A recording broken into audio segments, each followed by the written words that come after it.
Next time you need to get work done on your home, or your car, or your garden, make sure you choose a trader you can trust. And don't just choose any trader, choose a Which? Trusted trader. Our trading standards professionals only endorse traders who've passed our rigorous assessment that includes credit reports, customer satisfaction surveys, reference checks, and interviews. When we say a trader's good enough to display our Which? Trusted trader logo, you can trust us. But don't take our word for it. Search Which? Trusted Traders online to see our directory of around 4,000 traders. Every customer review you read there is verified genuine by our moderators, so you can choose with confidence. To find a local trader you can trust, search Which? Trusted Traders or go to which.co.uk/traders. That's which.co.uk/traders. Everybody needs a trader they can trust.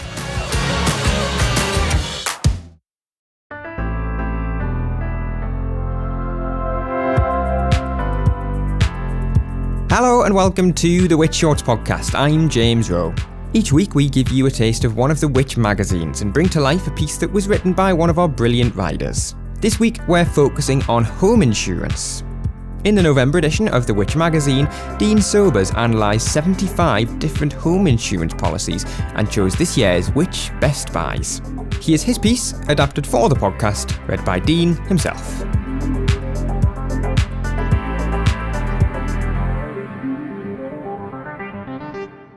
It's not just buying a home that's expensive. Repairing one can be extortionate. According to the Association of British Insurers, or the ABI, £1.4 billion was paid out in property claims between April and June this year. This is a quarterly high since the trade body began collecting claims data in 2017. It blames a significant amount of this on adverse weather, with storms, catastrophic floods, freezing winter temperatures and blistering heat waves becoming ever more the norm. But which home insurance policies will pay out when you need them? Which claims are you most likely to make? And how can you ensure the claims process goes smoothly? When we surveyed over 1,500 home insurance claimants in June and July and asked what had led to their most recent claim, 1 in 7 noted damage from high winds, heavy rain or hail. The same percentage had made escape of water claims, which is internal flooding from leaking pipes often caused by severe cold snaps. 1 in 10 claims, meanwhile, were due to flooding from bad weather. These led to claims worth £1,500 on average, though in the worst cases, flood claims can spiral into the tens of thousands. The largest reported in our survey was £50,000. All 75 policies we examined were equipped with cover for floods and storms. However, they weren't all equally comprehensive. 2 of the policies we examined, Halifax Home Insurance and MBNA Home Insurance Essentials, made storm damage to outbuildings, such as sheds or garages, optional. And while all policies have escape of water cover, a quarter pay out for damage caused by the burst pipe leaks in your home, but not repair of the pipe itself. Meanwhile, just one policy, M&S Bank's Premier policy, covered storm damage to fences, gates and hedges, and only a fifth covered damage caused by gradual build-up of groundwater. Groundwater flooding occurs when underground water rises to the surface and can affect basements and lower areas of homes.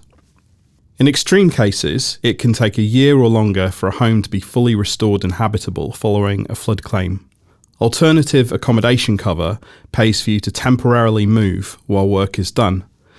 If local rental costs are high, these bills can add up. We think policies should come with at least £50,000 alternative accommodation cover, but over a fifth of those we looked at contain less.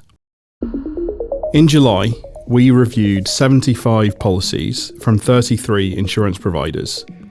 To find the best buys, we separately rated 92 elements of each policy, from burst pipes and accidental damage cover to whether contents stolen from your garden are protected, and excesses. We gave each policy a score for its buildings insurance and another for its contents cover, reflecting how comprehensive the cover is. Some features, like accidental damage cover, are weighted to have more of an impact on the score than others, like cover for your freezer's contents.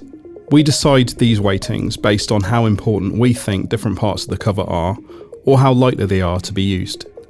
This year, 11 policies from 8 providers made the Best Buy cut, for either buildings cover, contents cover, or for both.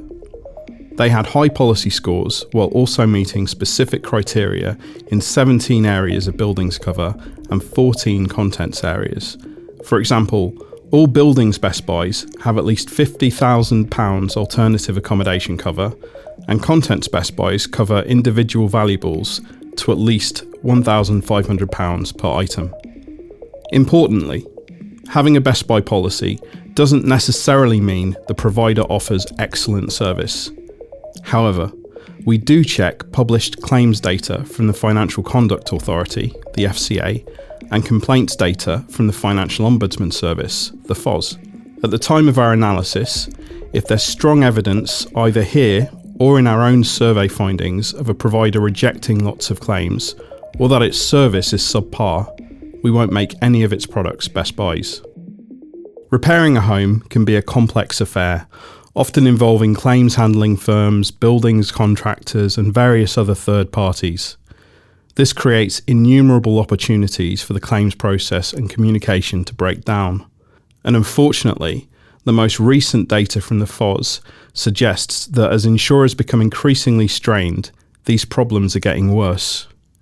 In August, the FOS reported that the number of complaints it had received about buildings insurance were at a 10-year high, with the top 3 reasons for complaints being grievances over rejected claims, delays, and disputes over the value of claims that were paid. Running into problems is far from rare.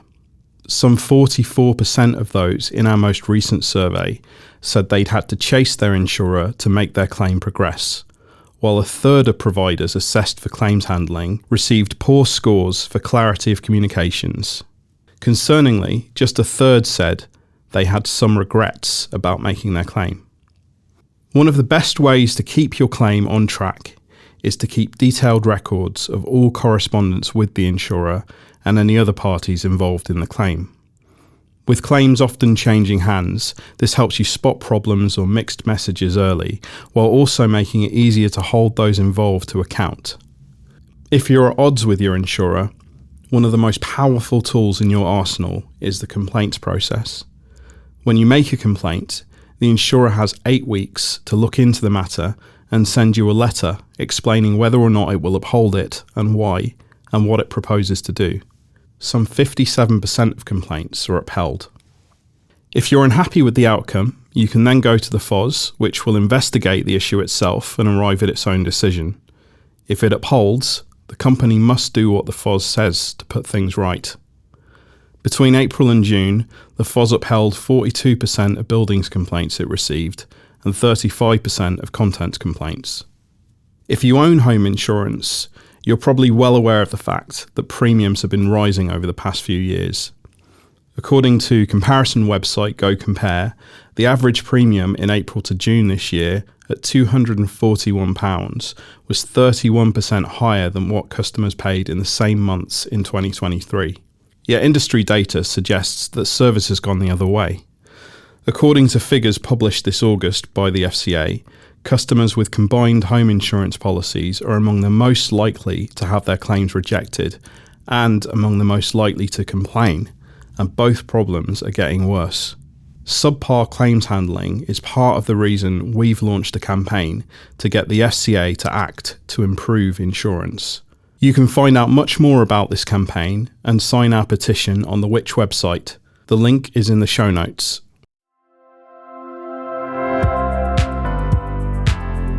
Dean Sobers was reading his own piece, originally published in the November edition of The Which magazine.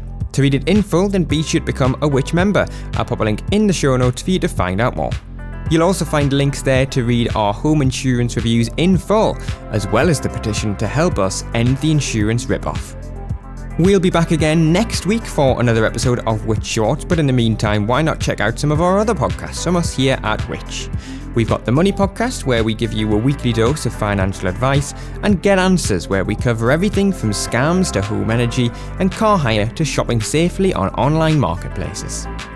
Which Short was produced and edited by me, James Rowe, while the exec producer was Samara McCarrath.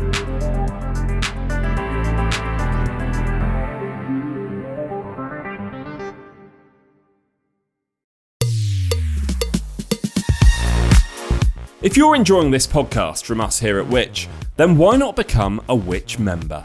Right now, we've got a special offer, especially for podcast listeners, meaning you can choose any of our 3 membership tiers for 50% off the usual price. Starting at just £39.50 for a full year, you can get Which magazine delivered direct to your door. For the same price, you could also choose a digital Which subscription, giving you access to all of our product reviews, the Which app, and the digital edition of Which magazine. What's more, you'll also be able to use the Ask Which service for personalised one-to-one buying advice. Or why not get a full access Which subscription for just £49.50 for a full year? Don't forget, that's 50% off the usual price. To join Which or to find out more, just head to which.co.uk/podcast offer. That's which.co.uk/podcast offer, or click the link in the description for today's podcast for 50% off a Which annual subscription.